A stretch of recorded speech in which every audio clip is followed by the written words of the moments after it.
Ang sabi nila, dugo ang mas matimbang kaysa tubig. Isang kasabihan na pinaniwalaan ko habang lumalaki ako, habang pinapanood ko ang aming pamilya na buo at masaya.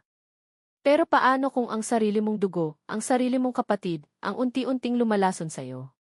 Paano kung ang kamay na dapat sana ay aakay sa'yo ay siya palang tulak na maglalagay sa'yo sa bangin? Nakatayo ang kuya ko, si Marco, sa harap ng lahat. Ang kanyang mamahaling suit ay perpektong bagay sa kanyang ngisi. Nasa tuktok siya ng mundo, o yun ang akala niya. Bawat salita na lumalabas sa kanyang bibig ay isang obra maestra ng kasinungalingan, ipinipinta ang isang kinabukasan na siya raw ang tanging arkitekto. At ako, nakaupo lang ako sa sulok, isang anino sa kanyang nagniningning na entablado. Para sa marami sa silid na ito, ako lang si Elara, ang magandang kapatid, ang palamuti. Hindi nila alam na sa bawat produkto na ipinagmamalaki niya, sa bawat numerong ipinapakita niya, ay may pirma ng aking pawis, ng aking puyat, ng aking kaluluwa. Pinapanood ko siyang magsalita at hindi galit ang nararamdaman ko. Hindi pa.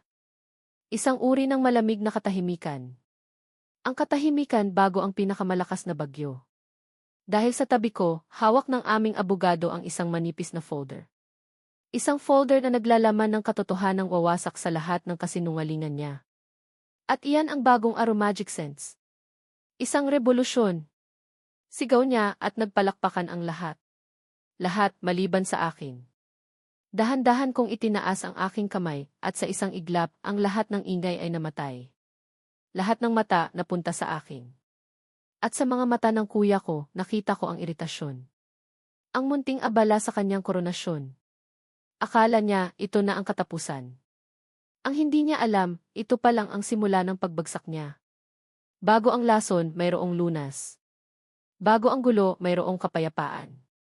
At ang kapayapaan na iyon ay may amoy, isang pinaghalong amoy ng lavender, ng bagong hiwang lemon, at ng mga kemikal sa loob ng laboratorio. Iyon ang amoy ng aking kabataan. Iyon ang amoy ni Papa. Ako si Elara. Kung tatanungin mo ang mga business partner ng pamilya namin, sasabihin nilang ako ang magandang anak ni David Tan. Biniyayaan daw ako ng itsura na pang-billboard. Ngumingiti lang ako sa mga papuring iyon dahil alam kong hindi nila nakikita ang tunay na ako. Sa likod ng mga ngiting ito, may isang isip na hindi natutulog, isang isip na mas komportable sa mga beakers at test tubes kaysa sa mga party at social gatherings. Isa akong chemical engineer at ang laboratorio ang aking mundo. Ang Aromagic Scents ang buhay ni Papa. Itinayo niya ito mula sa wala. Isang pangarap, isang garahe, at ang determinasyon na bigyan ng magandang amoy ang bawat tahanan. At ako, mula pa noong nag-aaral, ay kanyang sikretong sandata. What if we use cold diffusion technology? Tanong ko isang hapon, habang hawak ang isang prototype. Para hindi nasisira ng init ang essential oils. Mas puro, mas mabango. Ang mga mata ni Papa ay nagningning. Anak, henyo ka talaga. Iyon ang aming dinamiko. Siya ang puso, ako ang utak. Siya ang nangangarap, ako ang gumagawa ng paraan.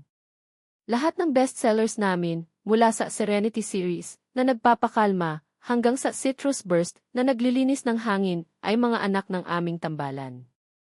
Ako ang ina ng formula, siya ang ama ng kumpanya. At si Kuya Marco. Siya ang bida. Ang magaling magsalita, ang may karisma, ang kayang magbenta ng yelo sa mga Eskimo. Siya ang sales and marketing guru. At magaling siya, walang duda. Pero para sa kanya, ang aming mga produkto ay mga numero lang sa isang spreadsheet. SKU, profit margin, market share. Hindi niya naintindihan ang sining sa likod ng agham. Hindi niya naamoy ang passion sa bawat patak ng langis. Elara, ang talino mo ang pamana ko sa'yo, madalas sabihin ni Papa. Huwag mong hahayaang maliitin iyan ng kahit sino. Noon, ang buhay ay perpekto. Isang masayang pamilya na nagtutulungan. Isang amang nagmamahal, isang anak na babaeng nag-iimbento, at isang anak na lalaking nagbebenta. Isang perpektong balanse. Pero ang hindi ko alam, ang balanse ay marupok. At sa bawat papuri na binibigay sa akin ni Papa, may isang anino sa sulok na lalong umiitim sa inggit, naghihintay lang ng tamang pagkakataon para lamunin ang lahat ng liwanag. Ang anino ng sarili kong kuya.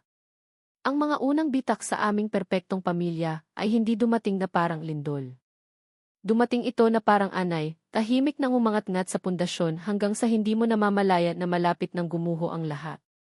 Nagsimula ito nang atakihin sa puso si Papa. Nakaligtas siya, pero ang dating sigla ay hindi na bumalik. Doon, sa kahinaan ni Papa, nagsimulang lumakas ang kapangyarihan ni Kuya Marco. Sa mga meeting, bigla siyang naging eksperto sa lahat. Kapag nagpipresenta ako ng isang bagong molecular structure para sa isang long-lasting scent, puputulin niya ako sa kalagitnaan.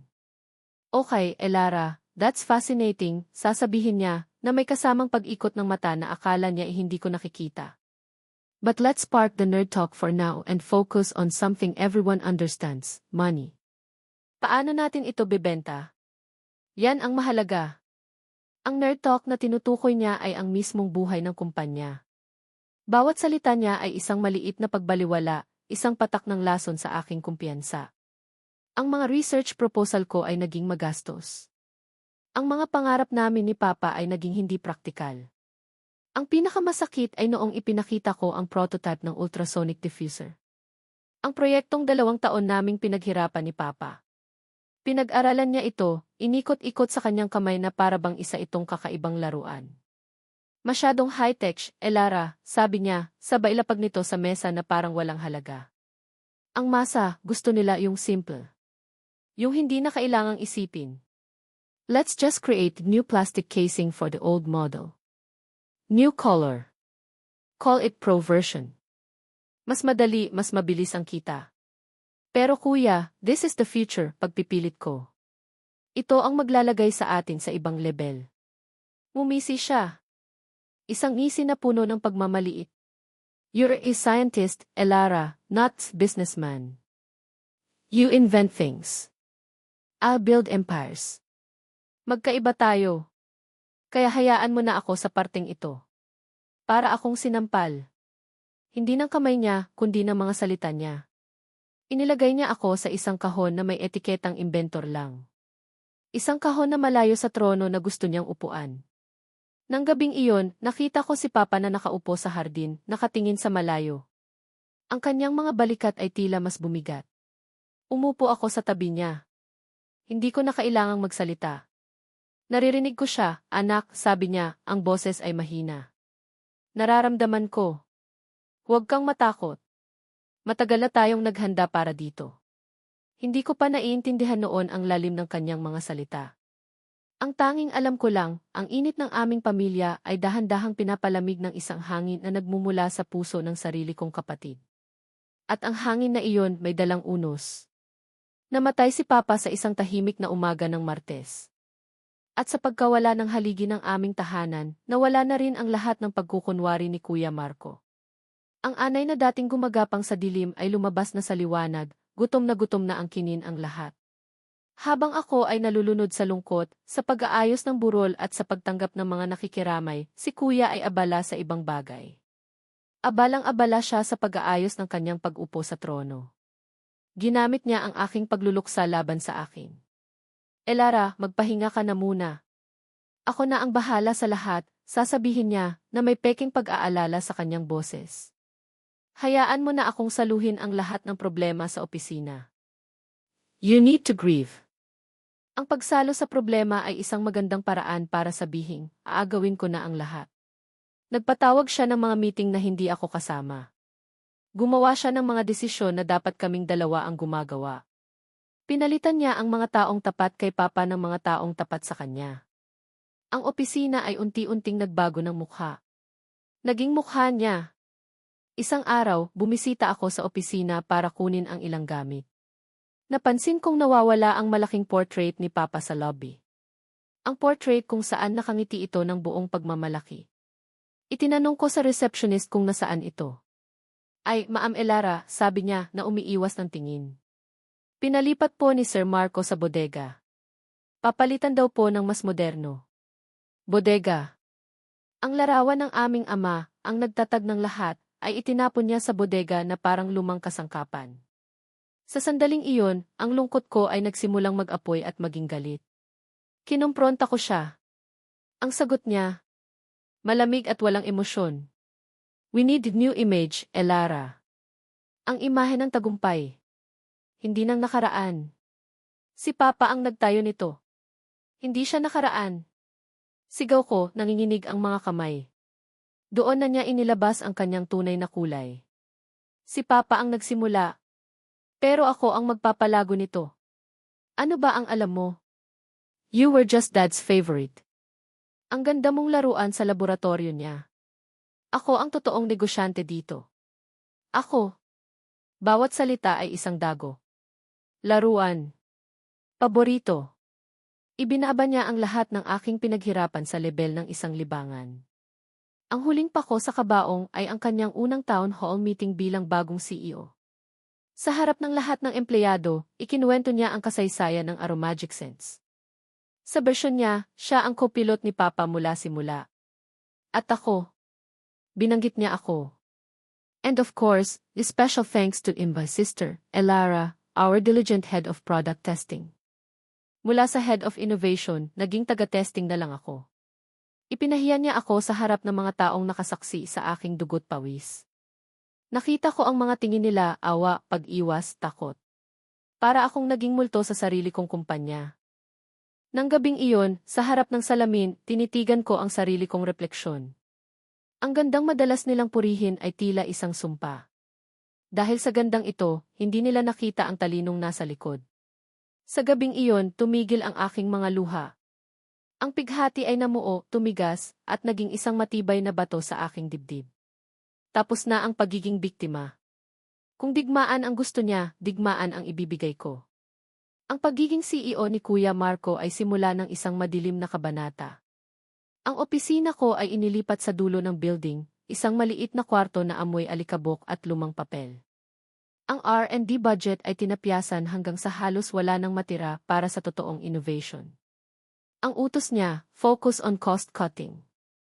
Repackage, rebrand. Huwag nang gumawa ng bago. Ang gusto niya ay gatasan ang mga dati kong imbensyon hanggang sa matuyo ito. Nagsimula siyang lumabas sa mga business magazine, ang mukha niya ay nasa cover. Ang headline, Marco Tan, the visionary behind Aromagic's new success.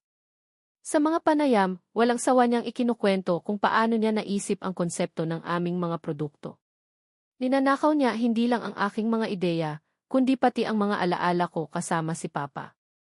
Isang hapon, nilapitan ako ni Ana, isa sa mga junior chemist na tapat sa akin.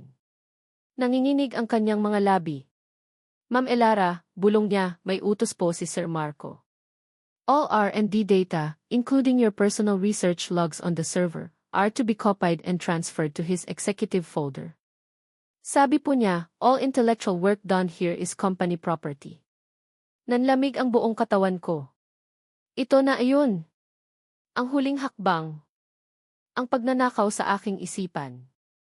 Ang mga proyektong nasa utak ko pa lang, ang mga pormulang hindi ko pa natatapos, gusto na niyang angkinin. Hindi na ako kumatok. Pumasok ako sa opisina niya na parang bagyo. Ang opisina ni Papa na ngayon ay puno ng chrome at itim na leather. What is the meaning of this, Marco? Sigaw ko, hawak ang printout ng email. Nagulat siya saglit bago ngumisi. Ah, that. Standard procedure, little sister. Securing company assets. Don't be so dramatic. Dramatic? You are stealing my life's work. Mga ideya ko yan. Tumayo siya. Lumakad palapit sa akin, at ang kanyang boses ay naging isang mapanganib na bulong. Makinig ka, Elara. At makinig kang mabuti. Ang kumpanyang ito, pag-aari ko na. May shares ka. Isang malaking regalo mula kay Papa. Be happy with that. Manahimik ka sa sulok mo at tanggapin mo ang pera. Because if you make things difficult for me. Tumingin siya sa akin mula ulo hanggang paa. You might just find yourself with nothing. Absolutely nothing. Itinuro niya ang pinto. Now, if you'll excuse me, I'm busy. Busy preparing for our grand relaunch. Is new era of innovation. I'm unveiling a revolutionary new product line. Sigurado akong ipagmamalaki mo ang mga bago kong likha. Habang naglalakad ako palabas ng opisinang iyon, naramdaman ko ang pagbabago sa loob ko. Ang Elara na kapatid niya ay namatay na sa hallway na iyon. Ang ipinanganak ay isang babaeng may daladalang pangako. Hindi pangako ng patawad, kundi pangako ng pagtutuos. Sa sandaling iyon, hindi na ako ang kapatid niyang babae. Naging kalaban na niya ako. At sa digmaang sinimulan niya, sisiguraduhin kong ako ang tatayong huli. Habang si Kuya Marco ay parang isang hari na naghahanda para sa kanyang piyesta, ako naman ay isang general na tahimik na inilalatag ang mapa ng digmaan. Binalikan ko ang isang alaala, isang hapon na kasing liwanag ng araw, pero kasing bigat ng isang propesiya. 3 taon bago pumanaw si Papa. Nasa laboratorio kami na amoy ang tagumpay. Katatapos ko lang stabilize ang Oracleans formula. Niyakap ako ni Papa at naramdaman ko ang kanyang pagmamalaki. Pagkatapos, umupo kami at ang ngiti niya ay napalitan ng seryosong tingin.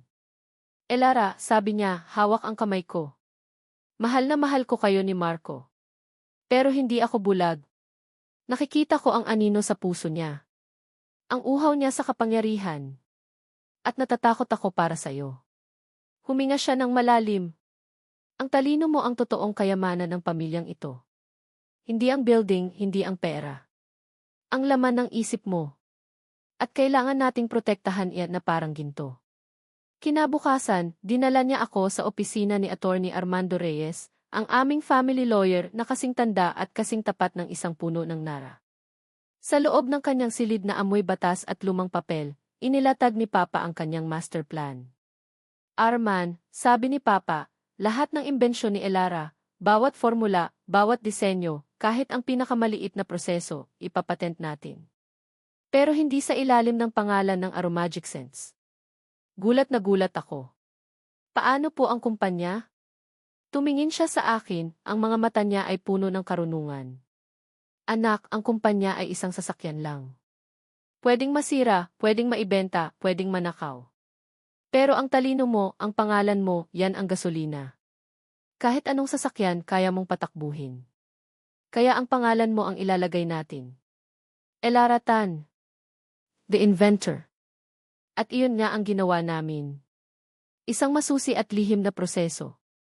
Bawat likha ko ay nakarehistro sa ilalim ng aking pangalan. Pagkatapos, bilang may-ari ng mga patent, gumawa kami ng isang licensing agreement. Binibigyan ko ng lisensya ang Aromagic Sense para gamitin ang aking mga gawa. Pwede nilang gamitin pero hindi nila pag-aari. Ang pagmamay-ari ay mananatili sa akin. Ito ang henyo ni Papa. Isang legal na pader na itinayo niya sa paligid ko para protektahan ako mula sa sarili kong kapatid. Ito ang kanyang huling yakap, ang kanyang huling bulong ng pagmamahal. Kaya habang si Kuya ay nag-iimprenta ng mga tarpaulin na may mukha niya, ako ay nasa opisina ni Attorney Reyes, pinaplansa ang mga huling detalye. Lahat ng dokumento ay handa na, Elara, sabi ni Attorney Reyes, na may ngiti sa kanyang mga labi. Bawat patent ay nakatatak sa bato. Ang kailangan na lang natin ay ang perpektong entablado. Umiti ako. Huwag po kayong mag-alala, Tito Arman. Si Kuya na mismo ang nagtayo ng entablado para sa atin. Ang Grand Relaunch. Ang araw ng kanyang pinakamalaking tagumpay. Ang araw na gagawin kong ground zero ng kanyang pagbagsak. Dumating ang araw ng pagtutuos. Ang conference room ay siksik, ang hangin ay halos mantika sa kapal dahil sa pinaghalong pabango, pag-asa at kayabangan. Pumasok ako kasama si Attorney Reyes at lahat ng usapan ay panandali ang huminto. Nakita ko ang titig ni Kuya Marco, isang mabilis na kislap ng inis, bago niya ito binalutan ng isang mapanghamak na ngiti. Marahil ay iniisip niyang nandito ako para magmakaawa o gumawa ng eksena. Napakaliit ng tingin niya sa akin. Umupo kami sa likuran, tahimik na nagmamasid habang isinasagawa niya ang kanyang palabas. Ipinakita niya ang mga bagong packaging, ang mga bagong slogan, ang mga peking ngiti. At pagkatapos ang grand finale. And now, the crown jewel of our new era. The Atmos Tech Series. Sa malaking screen, lumabas ang mga disenyo ng ultrasonic diffuser ko. Ang mga rendering ng Oracleans panandang pandagdag formula. Ang bunga ng aking mga gabing walang tulog. Develop in-house EOIE team personally supervised, pagmamalaki niya. This is the product of S Vision. Narinig ko ang mga bulungan ng paghanga. Nakita ko ang pagtango ng mga investor. Naramdaman ko ang pagmamalaki sa boses ng kapatid ko habang ninanakaw niya ang aking mga pangarap sa harap ng madla. Hinayaan ko siyang tapusin ang kanyang talumpati. Hinayaan ko siyang malasing sa palakpakan. Nang tumahimik na ang lahat, at habang siya ay nakatayo doon, naliligo sa liwanag ng tagumpay, itinaas ko ang aking kamay. Natigilan siya. Yes, Elara. Tanong niya, ang boses ay nagpipigil ng iritasyon. Tumayo ako at naramdaman kong lahat ng mata ay bumaling sa akin. Huminga ako ng malalim. Hindi ito tanong, kuya. Isang anunsyo. Tumingin ako kay Attorney Reyes. Nais kong ipakilala ang aking abogado, si Attorney Armando Reyes, na may mahalagang paglilinaw para sa lahat. Tumayo si Attorney Reyes, ang kanyang presensya ay kalmado pero mabigat. Ang ngiti sa mukha ni Marco ay nagsimulang mag-alinlangan. Magandang umaga po, bati ni Attorney Reyes. Maikli lang po ito. Tungkol sa Atmos Tech Line at sa Oracleans panandang pandagdag formula na ipinakita ni Mr. Tan. Nais lang po naming ipaalam na ang mga ito ay protektado ng mahigit 20 registered patents. Isang ngiti ng tagumpay ang sumilay sa labi ni Marco. Of course. We are very aggressive in protecting our company assets. Diretsong tumingin si Attorney Reyes sa kanya. Diyan po ang paglilinaw, Mr. Tan. Ang mga patent na ito ay hindi asset ng Aromagic Sense. Ang mga ito ay nakarehistro sa ilalim ng iisang pangalan lamang, Miss Elara Tan, the sole and exclusive owner. Kung ang katahimikan ay may tunog, ito ay isang malakas na dagundong. Bawat hininga sa silid ay tila tumigil. Ang mukha ni Kuya Marco ay dumaan sa iba't ibang yugto ng pagbagsak. Pagkalito, pagtanggi, pagtataka, at sa huli, purong, walang halong gulat at takot. Para siyang nasaksak sa liwanag ng araw. Nagpatuloy si Attorney Reyes, ang boses ay matalas na parang kutsilyo. Which means, our Magic Sense has absolutely no legal right to produce, market, or sell any of these innovations. To do so would be direct and willful infringement of intellectual property rights, punishable via law with severe financial and criminal penalties. Inilapag niya ang mga kopya ng patent certificates sa mesa. Ang pangalan ko, Elara Tan, ay nakaimprinta sa bawat isa. Si Marco ay nanigas. Nanigas ang kanyang panga. Nanigas ang kanyang mga mata. Para siyang naging isang estatwa ng kayabangan na biglang binasag. Tumingin siya sa akin, ang kanyang mga mata ay nagmamakaawa at nagagalit ng sabay. At ako. Tinitigan ko siya pabalik. Walang galit, walang tuwa. Isang tingin lang na nagsasabing, sinabi ko sayo. Tapos na ang laro. Ang revolusyon niya ay naging isang kudeta laban sa sarili niya. Ang resulta ay mas mabilis pa sa pagkalat ng apoy sa tuyong damo. Ang meeting ay nagtapos sa kaguluhan. Ang mga investor ay parang mga daga na lumilisan sa isang lumulubog na barko. Ang mga tanong ay umulan, mga tanong na hindi masagot ni Marco. Sinubukan niya akong kausapin pagkatapos. Hinabol niya ako sa hallway, ang dating hari na ngayon ay isang pulubi. Elara, I'm sorry. Nagkamali ako. Aaminin ko. Let's talk. Pera. Magkano? Just license them to me please. Tiningnan ko siya, ang lalaking minsan kong tinawag na kuya. Wala kang sapat na pera para bilhin pabalik ang tiwalang sinira mo, ang pamanang dinungisan mo, at ang pusong dinurog mo. Tinalikuran ko siya at hindi na lumingon pa. Ang pagbagsak ng Aromagic Sense sa ilalim niya ay mabilis at nakakahiya. Nang walang bagong produkto at sa baho ng iskandalo, ang kumpanya ay unti-unting namatay. Pagkalipas ng 1 taon, idineklara itong bangkarote. Ang imperyong pinangarap niyang itayo sa ibabaw ng aking mga gawa ay naging abo. Ako naman, sa tulong ng mga investor na nakakita hindi lang ng aking talino, kundi pati na rin ng aking tapang, itinayo ko ang Elaria Innovations. Inalok ko ng trabaho ang lahat ng mahuhusay na empleyado na binaliwala ni Marco. Ngayon, 2 taon na ang lumipas. Ang Elaria Innovations ang nangunguna sa merkado.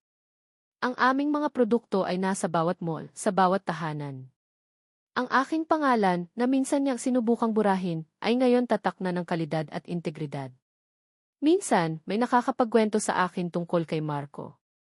Palipat-lipat daw ng trabaho, hindi makatagal. Ang anino ng kanyang kahihiyan ay sumusunod sa kanya saan man siya magpunta.